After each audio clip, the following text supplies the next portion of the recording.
Good afternoon, everybody. Thank you for being here. My name is Captain Jerry Turning. I am president of Blue Bridge Autism Training.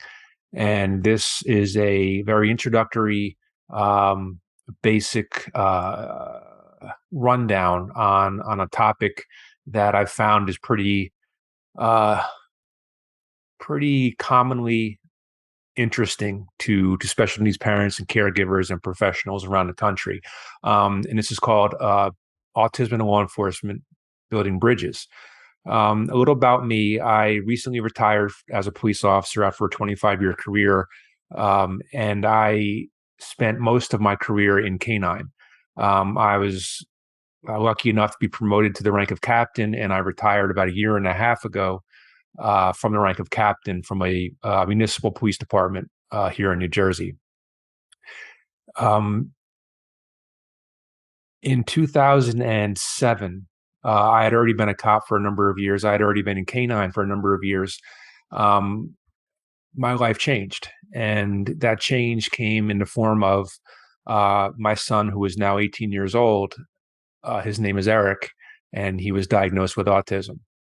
Um, Before that day, I, like most parents, didn't know a lot about autism, and I didn't know what it was, and the diagnosis kind of set me off balance, and I really didn't understand what the word meant and what that diagnosis meant to my family. And I was like most families, most parents, I was scared.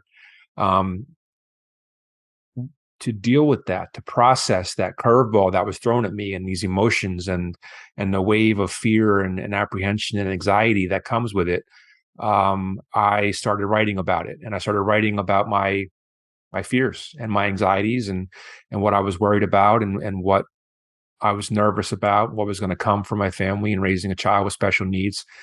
And I never dreamed anybody would ever read it. Um, about a year into writing and putting these emotions on paper and on a computer screen, I got brave enough to post them on social media, start a blog.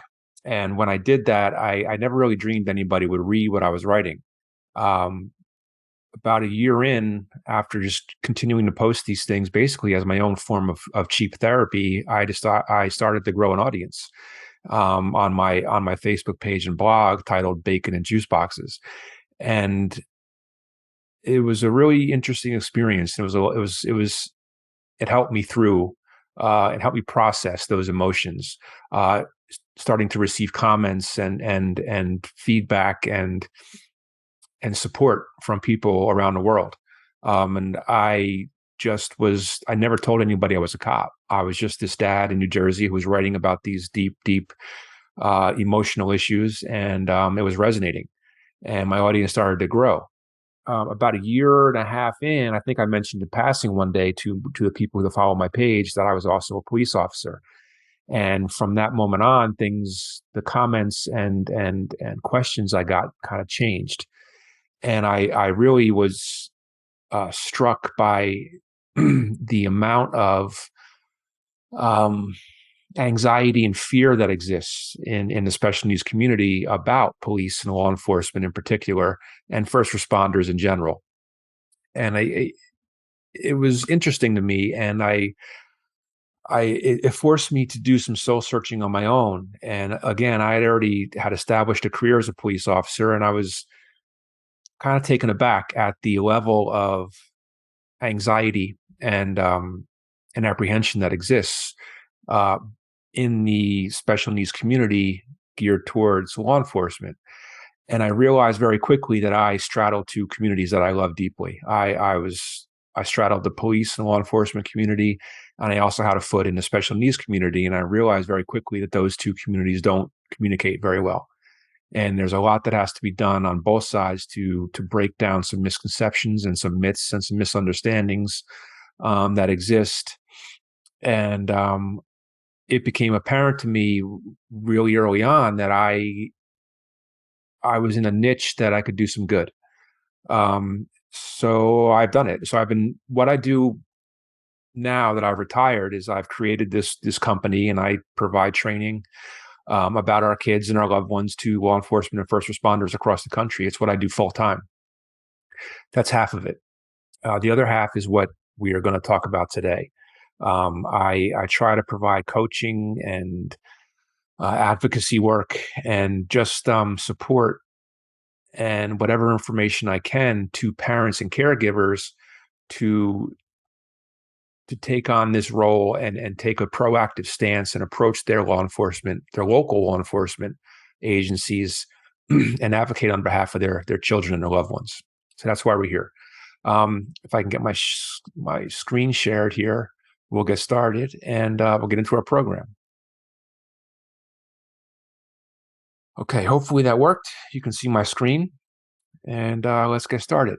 Let's just go through the numbers real quick, just to start. And you may know a lot of these instinctively or may have seen them before, but this is our reality. Our loved ones on the spectrum are 7 times more likely to have a police encounter in their lives than their neurotypical peers.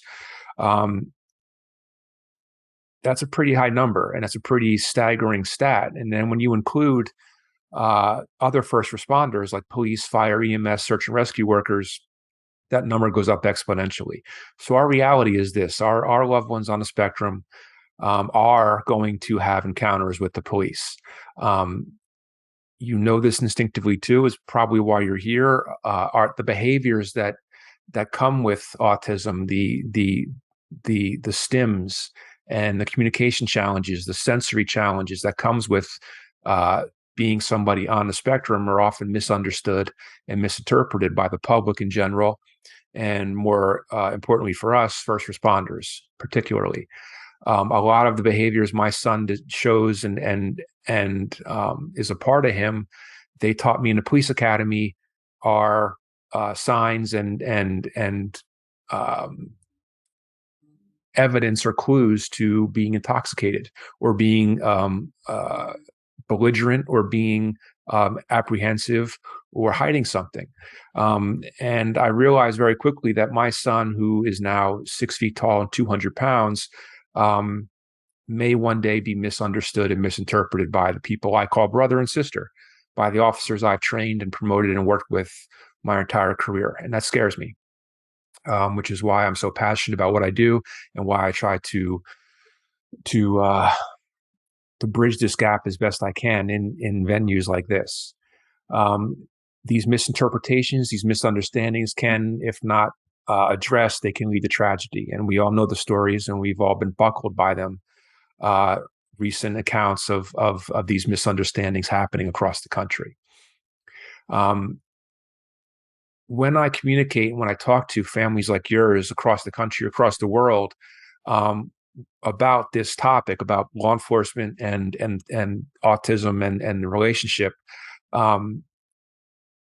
more often than I'm comfortable with, you are telling me that you are actually afraid to dial 911 for help, that you can have a legitimate medical emergency or a crisis in your home involving your loved one with special needs, and you are resisting and hesitating to call for help, that you would rather deal with that situation on your own with your own family members or neighbors or friends, and actively resist calling the people like me, brothers and sisters who are here to help and serve and ask for help. And that is something I just feel in my bones that I have to fix.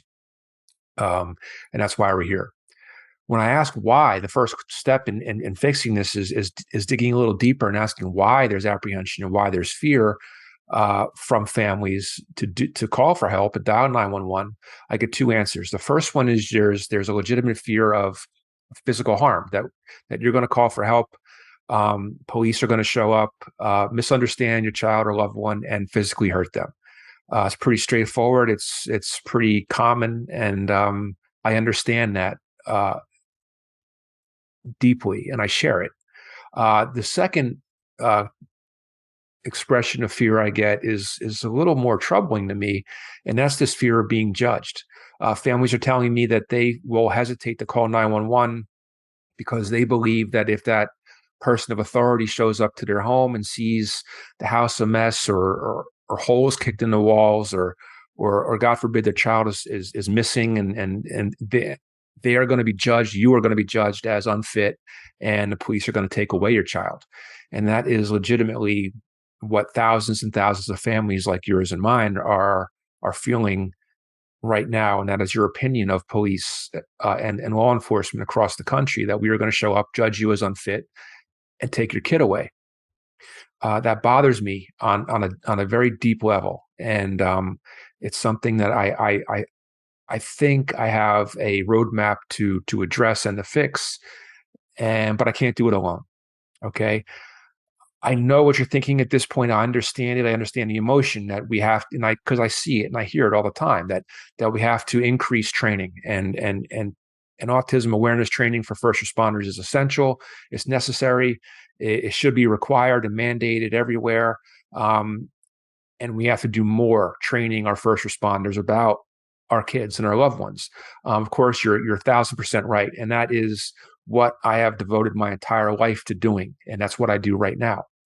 And some of the best and most driven and most wonderful people I've ever met across the country are taking on this challenge and delivering that training right now.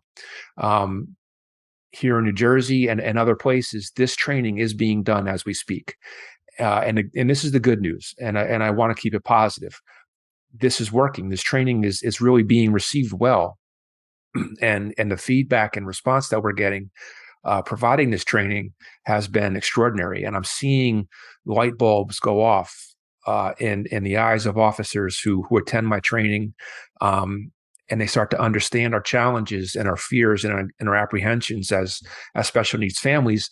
And it's really on the right trajectory. This important work is getting done, and I'm very proud of that. And I'm very proud of my contribution to that effort. And a quick Google search, if you go to your local police department, you will see more and more things like this.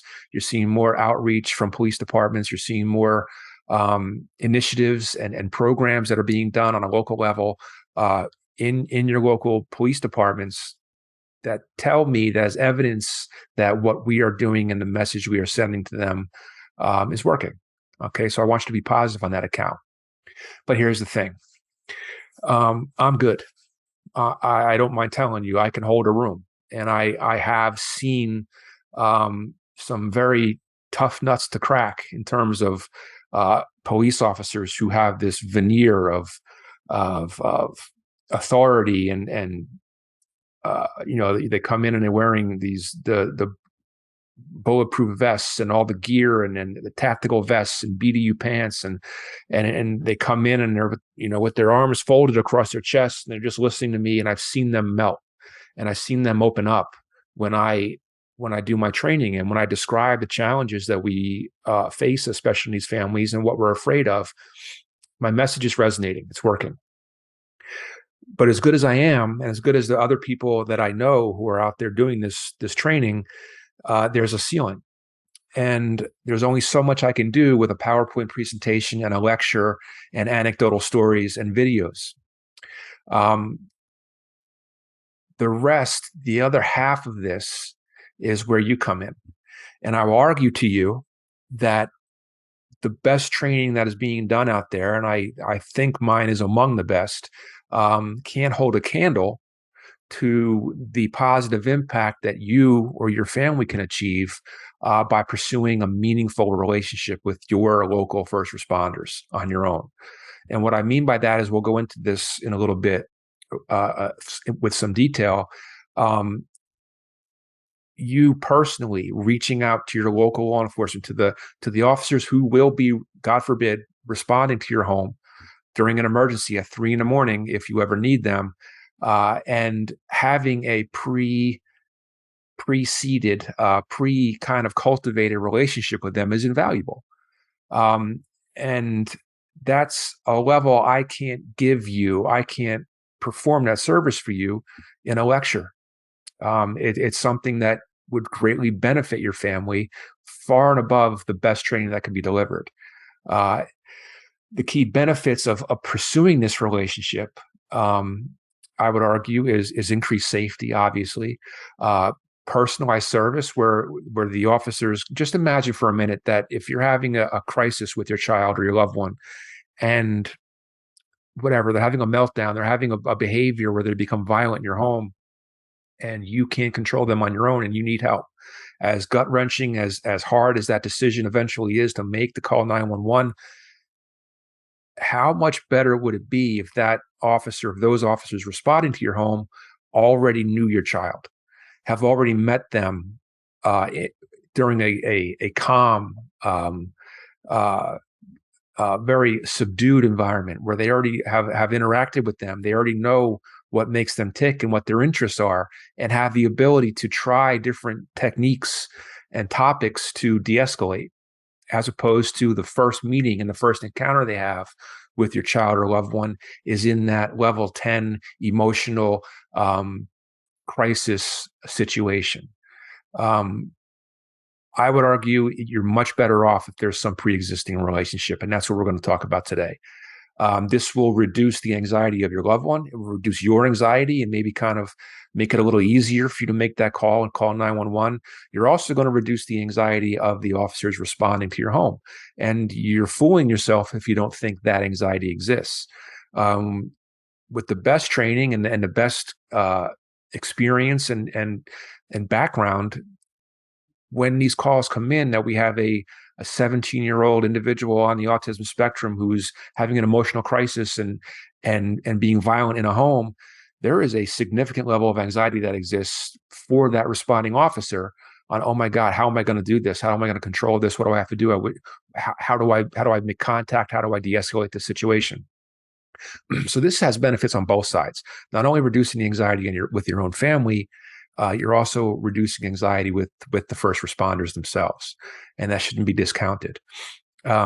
You if you embrace this and take this approach, you'll start to feel understood. You'll start to feel heard by your first responders, by your local law enforcement.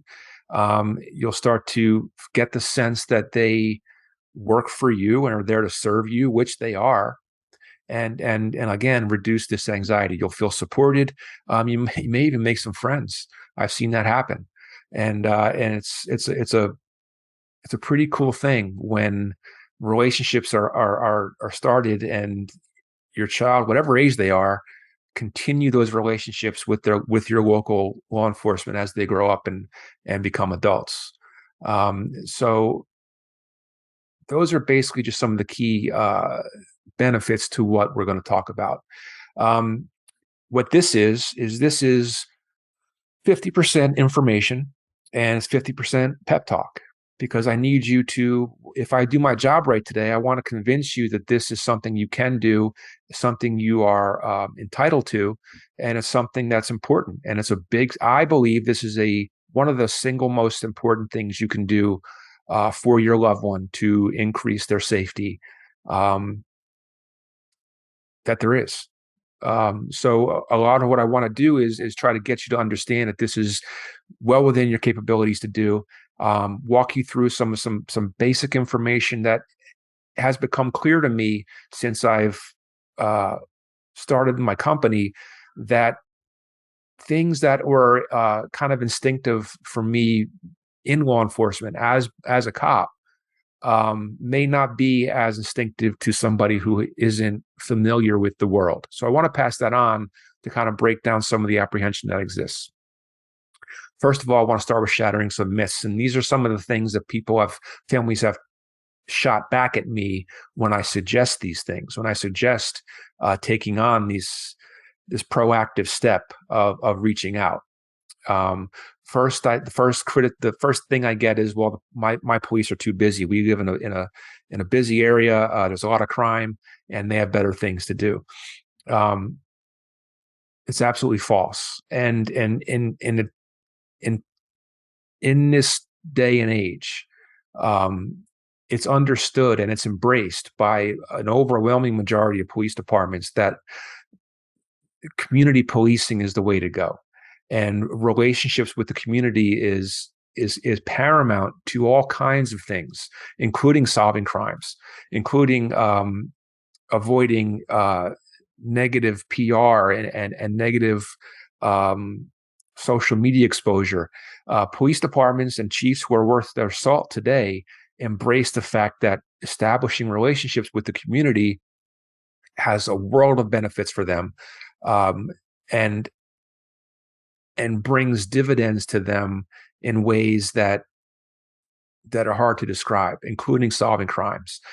So the criticism that my police department's too busy or they have better things to do is absolutely not the case. Even the largest police departments, NYPD, LAPD, Chicago, Atlanta, the big ones, a lot of times those are even easier to get this done because they have devoted entire community policing divisions specifically with officers directed and assigned to do this type of thing, to have outreach to the community and establish relationships and bridge this gap. So as wherever you live, whether it's a suburban community, a large city, or somewhere in between, your police department is not too busy and not they don't have better things to do than to spend a few minutes with you and your family and learn and understand your child with special needs. Okay. Number three is they don't care, which really bothers me because I'm telling you, with any kind of respect or trust that I have from you as a special needs parent, I'm telling you with 100% certainty that they do care. The officers that I've met, and I've met thousands and thousands and thousands of them, I've gone to war with them, I consider them brothers and sisters. I'm telling you with 100% certainty, they do want to, they want to serve and they want to help. They got into this field and this profession for noble reasons. They want to help, they want to serve their community, and they want to learn, and they want to learn about our families. I need you to trust that. And if you can't trust that, I don't know how else to handle this. If you are so far jaded and bitter and beaten down by what you're seeing and the stories you're seeing on social media that you are just at a point where you don't think that the police officers in your community care about you, I don't know where to go. I'm banking on the fact that I can convince you otherwise and ask you to trust me. And that's the only way I can move forward. And finally, some of the things I hear is they already received this training, so it would be pointless for me to go introduce my family. And that's going back to what I said before. The best training in the world, and I've seen some of the best, has a ceiling, and there's only so much we can do. And there's so much more you can do with a simple 15-minute meeting, an introduction, an interaction with your loved one and that officer, that buries any kind of training. So I need you to embrace that and understand it. Okay. Okay. So the next question is, okay, that's great. It makes sense, but how do I do this? Well, the first thing I need you to, if you forget everything that I'm going to say from here on out, I need you to remember this. This is a valid and reasonable request. Okay. Asking your local police department, asking your cops, your fire, your first responders, your first aid members, asking them to spend some time and learn and understand your loved one with special needs is a valid and reasonable request. You are not asking for a special favor. You are not asking for some service you are not entitled to. It's something that you should be, you can expect to be heard, and you can expect them to respond favorably. And we're going to go over at the end, if you do receive some kind of feedback or pushback, or you don't get a warm reception, I'm going to show you how to handle that. But I need you to approach this as this is a valid and reasonable request. It's something I'm entitled to. It's a cliche, but I pay taxes, and this is something you can expect to be received favorably by your first responders. All right. Okay. But how? How do we do this? Does this all make sense, Jerry? This all makes sense. I get it. This is something that's important, but I don't know where to start. I don't know who to call. I don't even know the terminology or the structure of my police department. How do I do this? And that's where we're going to get into now. Okay. I want to give you some basic information, some terms, some titles, and some information that, like I said, it's instinctive for me because I've been in this role for a long time, but I've come to understand and appreciate and respect that it may not be instinctive to to families like yours. All right, so let's start with whom. Whom should I call? Who do I have to contact? What are the best pros and cons about reaching out? How do I do this? Let's start here.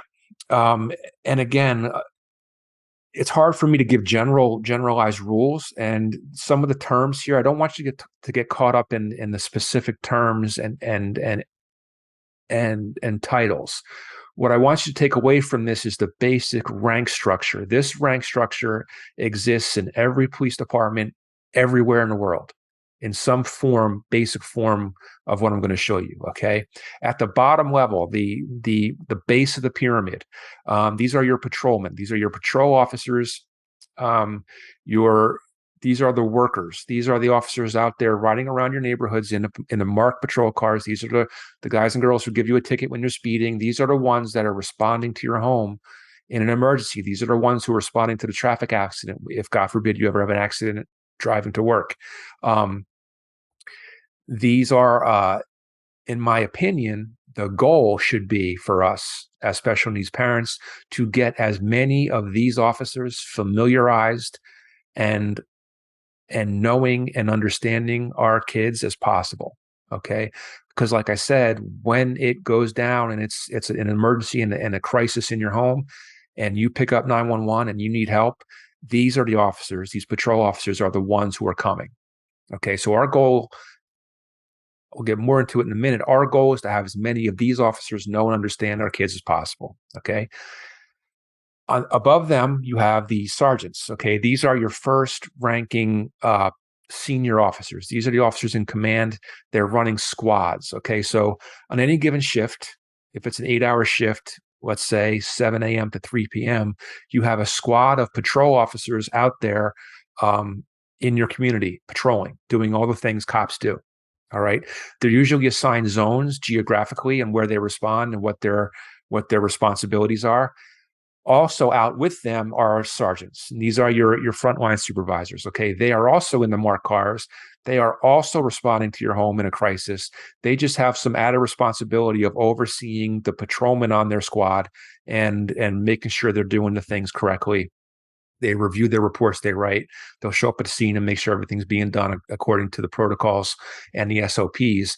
But these officers are also out there in your communities driving around actively. Okay. So they are as important for our purposes as the patrol officers. You can differentiate these supervisors. They usually have some kind of hash marks on their arm, 3 stripes. 3 stripes is a sergeant. Okay. But don't get caught up in that. Just basically understand the pyramid I'm laying out here. Patrol officers, sergeants, which are frontline supervisors. Okay. Above them are lieutenants. These officers are your first line of administrative level commanding officers. Okay. The lieutenants and the officers in charge with this band usually are not out patrolling in your neighborhood. These officers are usually inside your police headquarters. They have a finger on the pulse of what's going on because they usually are listening and overseeing what's going on in their neighborhoods and in your town, listening to the radio and watching what's going on their computer screen, but they are not usually patrolling. Okay. But they are a next level command structure, basically overseeing the entire thing from a command level inside your police department. All right. On top of them are your captains. These are your second in command. Sometimes you'll see a deputy chief or some other title. Don't worry about that. Just understand the pyramid structure. These officers are in charge of entire divisions. So for example, in my police department, we had a patrol division captain and a specialized services captain, which is your detective bureau, your canine unit, your traffic safety unit, things like that, community relations. I was a patrol captain when I retired. I was in charge of an entire division of lieutenants, sergeants, and patrolmen who their main job was to answer calls, patrol, write tickets, lock up bad guys, that kind of thing. All right. And on top is the one person who's in charge. He's usually titled a chief. It could be a commandant. You could see a sheriff in this role. State police may have a colonel or some other title Don't get caught up in that. Just understand in every police department, in every uh, city and town across the world, there is one person in charge, and that's usually a chief. Okay. This pyramid, that structure exists everywhere. That is how every police department is broken down. Okay. I just wanted to run through that so now you understand the titles as we go further. So going back to our main goal. Okay, well, who do I call? I want to introduce my child to my police department. How do I do this? Who do I call? Well, let's go through it. But real quick, I want to mention these two. You have your canine officers and your detectives. They are specialized units. They are usually sergeants or patrolmen. They have patrol functions. They just have a specialized kind of specialty, specialized training to do other things, like investigate crimes or narcotics interdiction, things like that. All right. I just wanted to put them in there so you know they exist and where they are in the structure. All right. So, okay. So you think you got this? Great. I want to call and introduce my family. Should I just reach out and call my chief? Go right to the top, call my chief of police and say, hi, I want to introduce my family. My name is Mary Smith. I live at 123 Main Street. Maybe that may be the best way to do this, but it may not. It depends on some factors we're going to talk about now. Okay. Some pros to this strategy, to reaching out directly to your chief of police. Obviously, they are the officer in charge. They have the power. They can order other officers around. They can assign more junior ranking patrol officers to come meet your family. You're going right to the top, so they have the political power and the authority and the funding. If you wanted to maybe create an event, a touch a truck event, or some kind of other community-based event. They're also, the higher you go up in this pyramid to the top, the more, I don't want to say leverage, but the more important positive PR and the politics of this come into play. So if you were to contact a chief, he would be more motivated by the positive PR that he would get by establishing this relationship with a family and having you be happy with his performance, if that makes sense. Okay. I've seen this work amazing with families and individuals reaching out to the chief. This is an event from a town close to me that I was honored to participate in, where the chief of police just dove all in and created and scheduled an open house. He opened up the doors to his police department, had a large percentage of his officers assigned to be there, and it was a special needs open house where he had vendors and different people, and he had an ambulance there and a canine unit and fire apparatus, and they gave tours of the building and just welcomed special needs families to come and meet with his department, and it worked out great. This strategy usually works best for small towns and cities. It's much easier to get the chief of police on the phone if you live in a small to medium-sized community. If you have a police department that's somewhere between 10 and 60 or 70 police officers, you're much more likely to get that officer in charge, that chief, on the phone and talk to you. As you grow in numbers, in terms of size and population, it gets exponentially harder to make contact with the chief.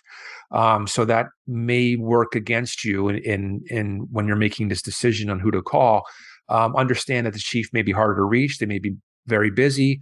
They may be disconnected from the road. And here's something to consider. Remember, our main goal is to get as many of the officers who are going to respond to our homes in an emergency to know our kids and loved ones as possible. If you ever dial 911 at 3 a.m. and you need help and you're having an emotional crisis with your child, the chief of police isn't coming. Okay. The chief of police is not out there on patrol. So what it is, if you decide to call your chief and get this done, it's great if the chief knows your family's name and knows your child. But remember, that's not the end goal. What we want is those officers who are going to be interacting with our kids in an emergency, we want them to know. And if you take this top-down approach and call your chief, they're not coming. Now, they can order and assign other officers who will be coming to meet with you, but understand if you take this approach, it's a bank shot to get done what we need to get done. Okay, so just remember that. So if we go down one level and we talk about the captains and lieutenants, they have some power, they have some sway. They again can assign officers to come meet with you. They are still near the top of the pyramid, so they're still swayed and motivated by the positive PR and the positive feedback that they're going to get establishing relationships. But again, the captains and lieutenants are not coming to your home in an emergency. All right. So you still have that next level, the next level down that we have to take care of. And again, they may be very busy. They'll have other assignments. They may not get back to you right away. They may be harder to reach. Okay. So now we go down one more level, sergeants and patrolmen. And this is where I need you to focus. And in my opinion, this is the best band to focus with if you want to establish these meaningful relationships that I'm talking about. All right. Sergeants and patrolmen, when you dial 911, they're the ones coming. Okay. These are the ones that will be the outcome will be much more positive if they have already met and understand our kids and our families. Okay. So this is where I would recommend focusing. If you were to look for to organize a community event, like a touch a truck, like an open house, like I just showed you, like some kind of coffee with a cop event or some kind of larger scale community event, you want to go higher up in the chain than this, because these officers, the sergeants and patrolmen, would have to seek approvals, and they don't have the authority that would be needed to organize an event like that. But for our purposes, for individual introductions and relationship building, these guys are perfect. All right. Now, for a sure thing, in my opinion, you want to target these types of officers: your school resource officer or K-9. The reason I say that is this: your school resource officers have, if they're assigned to that role, it tells me a lot about that officer. If a chief is going to trust this officer to be assigned to be a liaison with your school system, it tells me some things. It tells me, he has that officer has some aptitude in forming relationships with kids. It means they are trusted to interact with the community and interact with civilian agencies like your school systems. And it means that officer has demonstrated some ability and some passion for establishing these types of relationships that we're talking about. So that type of officer would be perfect for what we're talking about, which is just getting the door open and a foot in the door and establishing a positive relationship. On the other side, you have K-9. Now, this is often counterintuitive to some people who think that K-9 is just a specialized unit and they respond to track missing kids or missing persons or do bomb searches or narcotic searches or catch bad guys. And that's a lot of what we do. However, in this day and age, police chiefs are embracing the unbelievable positive community relations vehicle that K-9 is. Everybody loves a dog. It's become a bridge, a natural conduit for police departments to form these relationships with the community. So that's when you're seeing a lot more now demonstrations with Boy Scouts troops, with Cub Scout troops, with Girl Scout troops, with school systems, public demonstrations, and outreach programs, and chiefs are making the K-9 unit the face of the department now, and using that as a conduit with the community. Which, if once you know that, then you now know that the officer assigned to that unit, again, just like the school resource officer, has demonstrated some aptitude in having and speaking with people and interacting and making these relationships and forming these bonds. And it's a very trusted and important role that the chief relies on is this canine unit. So for our purposes, seeking them out it primes the pump a little bit. It kind of gives you, it's like a pre you're kind of pre-gauging this individual that they have the knowledge and skill base and passion for what we're talking about. It's a pretty much guarantee that approaching these officers will be a positive relationship and get our foot in the door, if that makes sense. All right. So now that we know that, how do we do it? Like, okay, what do I do? Do I send an email? Do I make a phone call? Do I reach out on Facebook? Interact? Do I just go down and show up at headquarters? Yes, all of that. This is a decision you have to arrive at with your own comfort level, with how your loved one would feel comfortable. I've seen all of them work. I've seen phone calls go wonderfully, where you can have just a nice conversation with the officer. I've seen emails work better sometimes because it's more structured in the communication. And I've seen just the strategy of just showing up on a nice quiet Sunday with your loved one and knocking on the door and saying, "Hi, my name is Mary Smith. I live at 123 Main Street. This is my son, Bobby. He loves the police and he just wanted to shake a few officers' hands." I've seen all of them work well. So there's none better than others. It depends on comfort level. The most important thing I want to leave you with, though, is none of these are mutually exclusive. You can send an email, follow up with a phone call, and then follow up with a knock on a door. All right.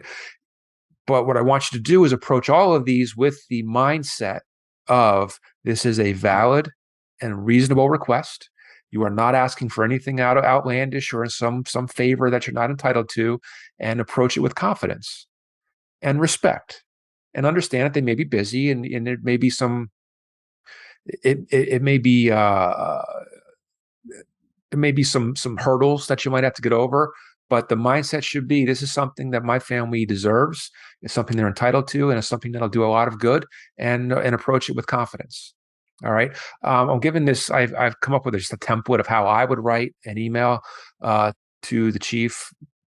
And I write this from the perspective of me as a captain in a police department. What would most resonate with me if I received it? All right. So you can read through it. It says, basically, my name is Mary Smith. I'm the proud mom of a 12-year-old son named Tommy. Tommy has autism. He loves police officers. I'm reaching out to you because I'm afraid that he'll have an encounter with the police and he'll be misunderstood, misinterpreted, or mistreated due to his unique behaviors stemming from his autism. Can you please assist my family by arranging a quick meeting with one of your police officers to give Tommy and the officer a positive experience and begin the process of establishing a relationship with your local heroes? It would mean the world to me. Thank you so much. Respectfully, Mary Smith. I'm telling you with 100% confidence, if you were to send an email or a letter striking that tone to your chief or to a captain or a lieutenant in your police department, 9.8 out of 10 will respond. Notice it's respectful. It's polite. It's understanding and deferential, but it's also confident, and it lays out what your fears are. It's not accusatory or saying you cops are ignorant and you got it. It strikes the right tone. Okay. And it's important. So if you don't have to use this word for word, but if you were to use this as a template, I can almost guarantee you will get a positive response. All right. Here's a little tip. One individual, Mary Smith from 123 Main Street, reaching out to her chief with that letter will get a response. If you want to increase your odds, understand this, and this is not hard to do. An individual reaching out to the chief will often get a response, but a community group, an organization reaching out to a chief on behalf of a number of families in your community, it's a much more powerful and message, and you're increasing your chances of a positive response exponentially. And it's not that hard to do. Anybody can make a Facebook group today. Create a Facebook group, get 3, 4, 5 families from your community or from your child's school system. Come up with a name. The Oshkosh, Wisconsin Autism Coalition. Name your Facebook group, create a letterhead, and then reach out to your chief on behalf of 4, 5, 6, 10, 15, 20 families in Oshkosh, Wisconsin. Now you're talking. Now, when that letter is received from your chief, that simple added thing that is created from a group or organization in your chief's mind, you're going to get a lot of traction. And it's not that hard to do. Okay. A few random tips. Number one, if you decide, okay, it's a nice quiet Sunday, things are quiet, Tommy's in a really calm, quiet mood. We're gonna take a quick half hour. I'm gonna drive down to my police department, and I'm gonna introduce him to a couple cops. I think it's great. Perfect. Go do it. If you get responses that are something like, well, we're too busy, come back later, any kind of negative or not warm embrace from that interaction, I don't see a lot, but I do hear some feedback that it happens. You don't need them. Okay, okay, well, that officer's not going to do anything for me. They said come back on Monday or whatever. You're still there at your police department.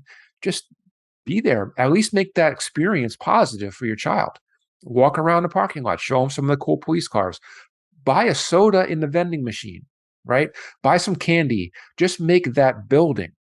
Point out some of the cops. Point out some of the things in that world, in that police world, and make it a positive experience. At the very least, what you're doing is planting seeds in your child's head that police is good, that a police car is positive, the police station is someplace where positive things happen. Don't just walk away and say, oh, that was a failure. There's a lot you can do with no help at all. All right.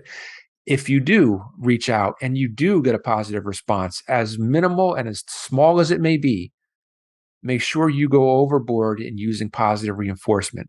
Go on Facebook, tag your police department, say thank you for your time and patience. Make sure you use that positive reinforcement to its fullest ability. Understand, in the police community, positive feedback, positive letters to the chief, comments or commending an officer, or phone calls thanking the chief for the actions of an officer, as small as they may be. Those letters, those phone calls, those positive commendations are like currency to a police officer. They go in a personnel file. They're used when promotions come around. They have a lot of value.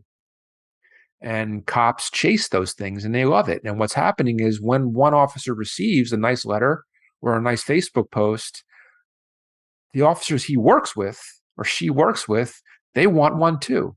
And what you're doing is the next time if somebody reaches out or you reach out to another officer, you're going to be much more well received using this vehicle and this motivation of positive reinforcement. Don't discount that.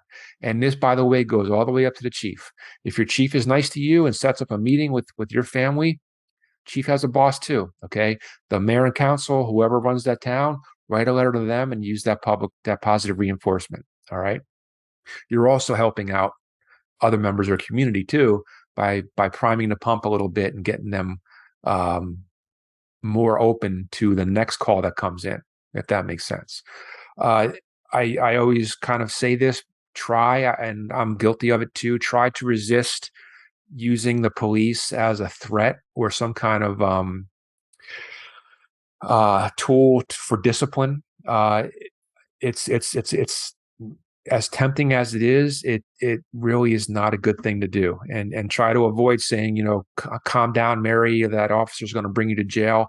I understand the psychology behind it, but understand what we're trying to do is create this momentum and this relationship with your loved one and your police department, that we're the good guys, that we are positive, that we're coming to help. And the last thing we need is, God forbid, if there's a situation where they go missing, for them to think that police officers are there to bring them to jail or to hurt them in any way. So be careful what message you're sending. Okay. And finally, people always snicker when I say this. When you see a police officer driving past your home on a summer day, and they're just patrolling, invite them over for lemonade. Say, hey, can you take a second here? It's a hot day. Here's a soda, and actively seek out those interactions. And most cops I know will stop and they'll drink your soda, and while they're drinking their soda, and say, oh, by the way, this is Tommy. He's 12 years old, and he's just fascinated with the police. Can he just shake your hand and look at your police car, and just organically let these things build? You'd be amazed at what dividends that could pay. That relationship, not only for your loved one seeing cops as something positive, you're also training that cop. That interaction between him and your loved one in your front yard, and just that seeing the stems and the behavior and the communication, seeing all that may be the first time that cop has ever seen it. So you're providing solid gold training, better than the training I could provide, in just a simple interaction in your front yard between one officer and your loved one. All right. Basically, that's it. This is a very, very slimmed down, simple kind of quick hit on how to do this. I have created a complete program that I walk you through every step of the way, and how to research your police department, how to dig into and find out this information, exactly who to call precisely with your own police department, using Google and their Facebook page and the websites. If you're interested in that, you can find the program here. And I've gotten a good response. I understand and I embrace that this may be intimidating, that reaching out to these people of authority and that whole thing may be intimidating. My pledge to you is, if you are intimidated and you need a little more help doing this, I will do it for you. Okay. I work under a grant that has been very generous, from a local charity in my area, that I can do it free of charge if necessary. Just reach out to me, say, listen, I really I want to establish this relationship with my police department. I just need a little help, and I will reach out to them on your behalf, using whatever fraternal or gravitas I have as a retired police officer, and I can I can be your advocate, and I can create this bridge for you and your family. So just reach out to me with an email and ask, and I will work with you to do this and make sure it gets done. I think it's that critical. If you are making these contacts in a relationship and you want to let them know that my company exists and this training is out there for their department, you can find all the information on my website and pass that along, and I'd be very, very grateful, and set something up to train. And finally, this QR code will give you all of my contact information, all the information to find me on any social media pages I have, my personal phone number, my email address. Any way I can help you and your family do this, please don't hesitate to reach out. It's something I'm passionate about. It's something I enjoy doing, and it's something I'm good at. So please don't hesitate to reach out to me. I hope you take away something from this. I truly believe this is the most important step you can take for your family in terms of safety. And I really hope I've sent that message, and I'd love to help you do it. So thank you for being here. Let me know if you have any questions or comments. I am always available, and hope to see you soon. Thank you, everybody.